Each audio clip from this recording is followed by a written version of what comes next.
¿Qué tal, público que está viendo aquí el trabajo audiovisual de La Colmena?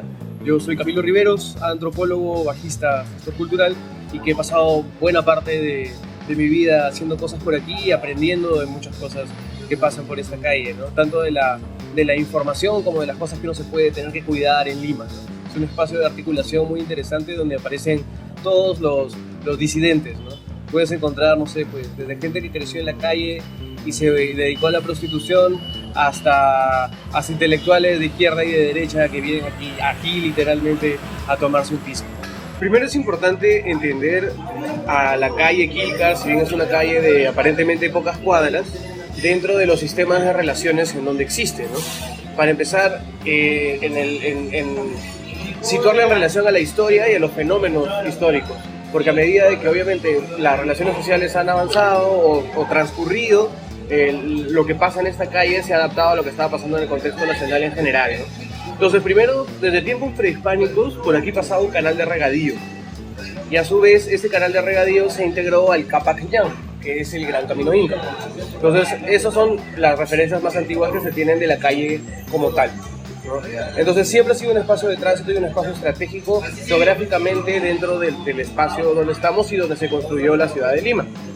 Una vez ya construida, tal como podemos ver aquí en el Queirol, en los distintos espacios, se fue urbanizando la ciudad, y con ello aparecieron los primeros focos y centros educativos y centros de información. Entonces teníamos en Nicolás de Piérola, en la avenida que llamamos normalmente La Colmena, está la Universidad Federico Villarreal. Hacia el otro extremo, más hacia la avenida Bancay, está el Parque Universitario, donde estaba la casona de San Marcos, donde funcionaba la Universidad Nacional Mayor de San Marcos. Y aquí, hacia la Plaza Francia, teníamos la casona de la Universidad Católica. Entonces tienes a San Marcos, a Villarreal y a Católica. Obviamente primero a San Marcos, luego a Católica, luego a Villarreal, pero eso genera como que un flujo de estudiantado a través de todo este espacio, ¿no? Entonces, cuando se da el proceso de reforma agraria y segunda ola migratoria hacia Lima, y que se reconfigura, digamos, el país, en donde la mayoría pasa a ser rural y tiene las grandes migraciones del campo a la ciudad y de las provincias hacia Lima, lo que tienes es que hay una gran capacidad de autoempleo, ¿no? El fenómeno del autoempleo por parte de la gente, que para nosotros se ve como parte de los ambulantes. Entonces, obviamente, el autoempleo parte de las necesidades. Los migrantes desarrollan otras estrategias para poder satisfacer esas necesidades. Y una de las principales necesidades es la información. Entonces, lo que tienes es que alrededor de los centros educativos aparecen libreros de diversos tipos. Entonces, la referencia más antigua que tenemos, en este caso rastreando a la producción musical, que es lo que más se ha venido a investigar, en el caso de la puerta de la Universidad Federico Villarreal, ahí se situaban los libreros a lo largo de toda Colmena, ¿no? Y también los que vendían las maquetas de discos, las maquetas de vinilos. En general había una gran oferta cultural en ese espacio. Entonces, con el reordenamiento de la ciudad y obviamente la continua persecución o la búsqueda del equilibrio de la informalidad, comienzan a sacar a los libreros y a los ambulantes en general de Colmena, de Nicolás de Piérola.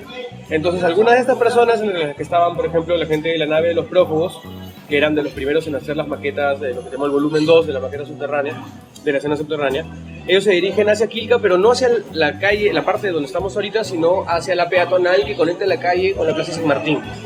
Entonces, después de tenerlos en Colmena, los tienes en la peatonal hacia allá adelante. Y ahí es donde a mí, generacionalmente, me toca conocerlos, ya en los 90, ¿no? Entonces, a medida que avanza la oferta tecnológica, cambia también las posibilidades de información y por lo tanto también la demanda que tiene la gente acerca de las distintas cosas. Por ejemplo, en los 90 podías encontrar en Quilca, además de libros, vinilos, cassettes, CDs, etc., ¿no?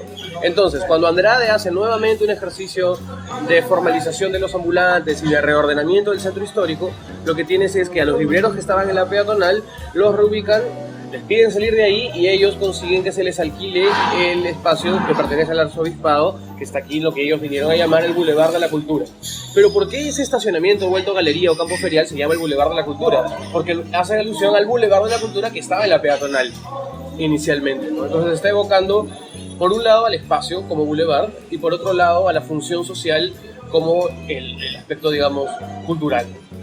Entonces esa ha sido más o menos la historia de cómo llegaron hasta ahí y actualmente tienen esa circunstancia legal de que desde el 2008 el arzobispado ya no desea renovarles el contrato a los libreros. Por lo tanto, ellos están pidiendo, bueno, ya resistieron un buen tiempo, ya los están desalojando y ellos están solicitando que se les dé tiempo al menos para encontrar otro espacio más adecuado.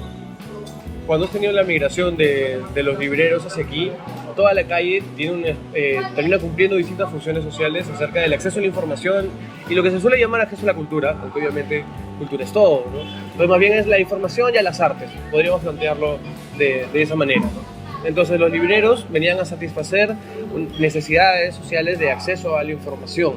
Entonces lo que ocurre con el arzobispado solicitándoles que se retiren es que se queda como que un vacío en esa oferta, donde ellos ya habían contribuido hasta el punto de que toda la calle pasó de tener gran cantidad de cantinas y prostíbulos a tener librerías más bien, ¿no? Entonces es un proceso interesante en donde nos podemos preguntar ¿cuál es el uso público que se hace del espacio privado?